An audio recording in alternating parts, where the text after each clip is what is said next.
This is a Black Nouveau web exclusive.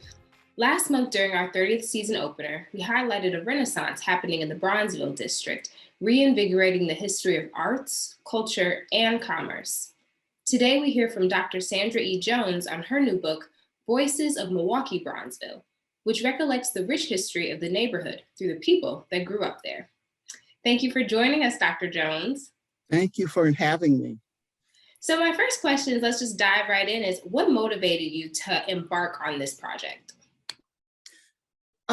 Well, it was hearing stories from some of my older friends who grew up in Bronzeville.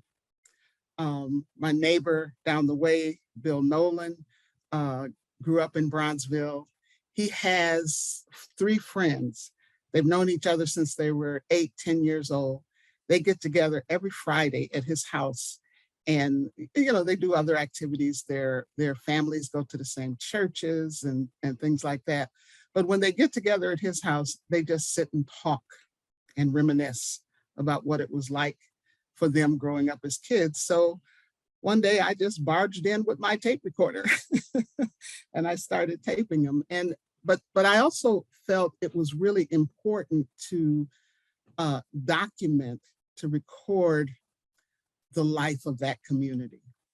And they afforded me a window into it, to see not necessarily the businesses along Walnut Street, which is very, very important, but the life that people lived. And also not necessarily the hardships that people went through, but the joy that they experienced growing up in a loving and caring community, especially one that cared for its kids, that instilled in them the values that they carry today into their 80s and 90s. The youngest person that I interviewed 8, in her mid 70s. The oldest person I interviewed is in her mid 90s. And they all have a common sense of values and the importance of community. And I thought it was just very important to document that. You mentioned that you really wanted to use this book to speak of the spirit of Bronzeville and how it wasn't just a neighborhood, it was really a feeling that you felt, these people felt. Why was it important to you to use the voices of people who actually live there to largely tell the story of Bronzeville in that spirit you talked about? Well, mainly because they're the people who know the story. Bronzeville may be gone as a physical place, but that spirit lives on in these folks that I interviewed, that they exude when they talk about their childhood and growing up. And I'll tell you what got me started on the concept of the spirit of a community. I asked them all, did you call it Bronzeville when you were growing up? They said, to a person, no, we didn't call it Bronzeville. It was just where we lived.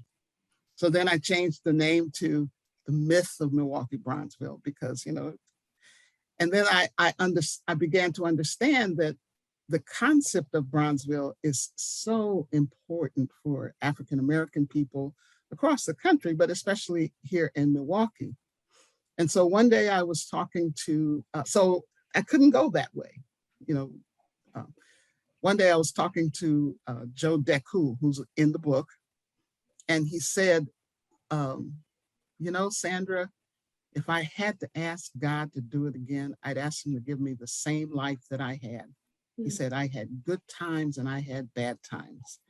He said, I was loved, people cared for me. And then I understood that it wasn't necessarily a place, a location, but it was a spirit.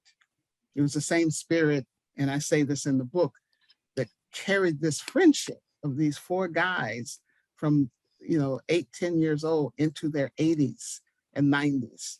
And so that's what I think, and I hope that this recreation of Bronzeville is attempting to capture the spirit.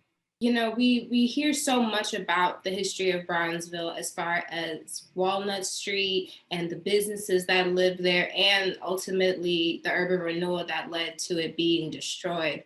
I'm curious in you speaking, you know, to people who actually live there, who experienced the urban renewal, and even just people who experienced it in its prime. Was there anything that particularly stood out to you that you may not have known before or heard before? Well, my approach to this book, and the various sections that are in it, was not to come with questions, but just to listen. Mhm. And so I just let them talk. I let the individuals talk, and they led me to what was important to them. And one of the places they led me to the person, was Lapham Park, Mhm. that community gathering place that at some point during the day, everybody um, came to at some point during the day. And they talked about, the life and the activities that they enjoyed and created at Lapham Park. And then they talked about their churches, and then they talked about their school life.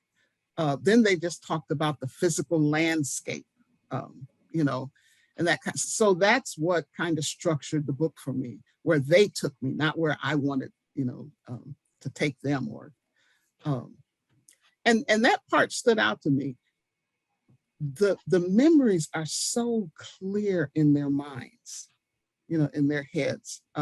There's one story I tell in the book that kind of illustrates this.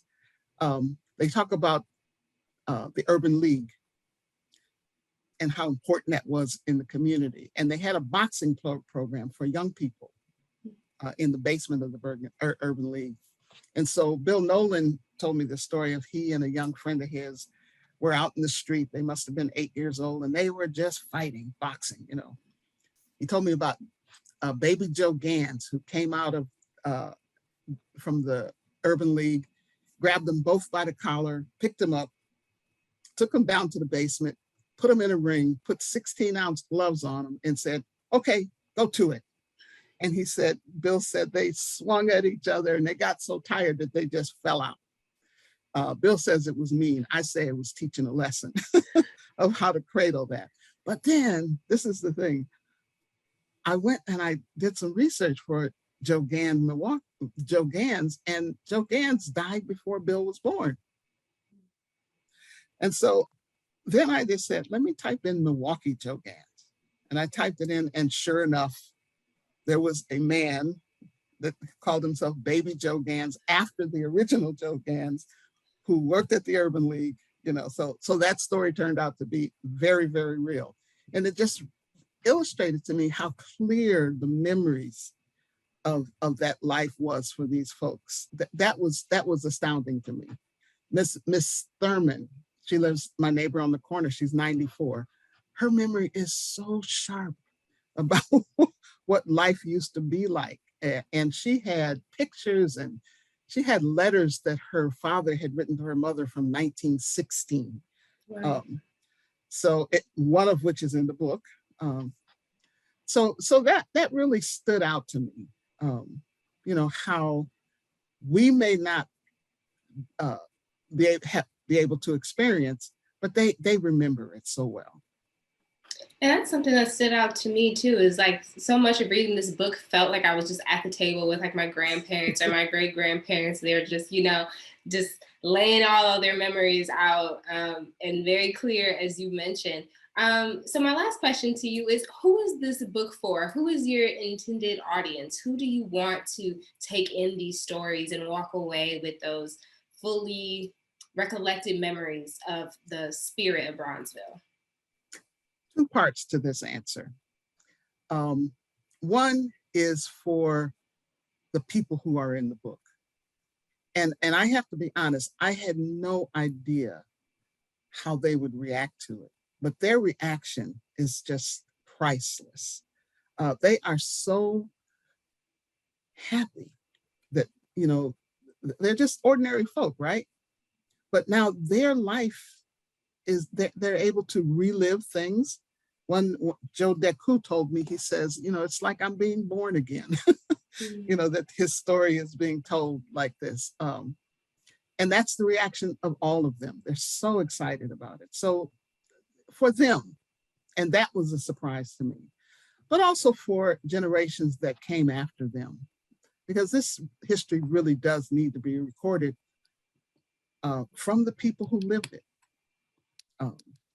So it's for young people, it's for our community today. The last book about Bronzeville, I believe, was published in 2006.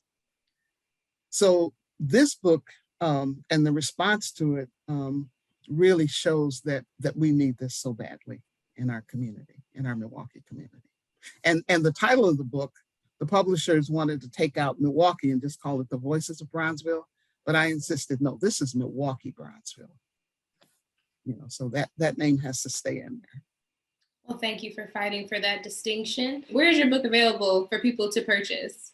Well, let me say that on November 18th, I'll be doing a program at Boswell Books, which is on Downer Avenue. And one of the people in the book, Sharon Adams, will join me, and we will have a conversation about the Voices of Milwaukee Bronzeville. It's available there. But you can also get it from my Facebook page. There's a link, a PayPal link, and you can buy it from that. And it's also available on Amazon and Barnes and Noble and any place where people buy books. Thank you so much, Dr. Jones. Thank you so much.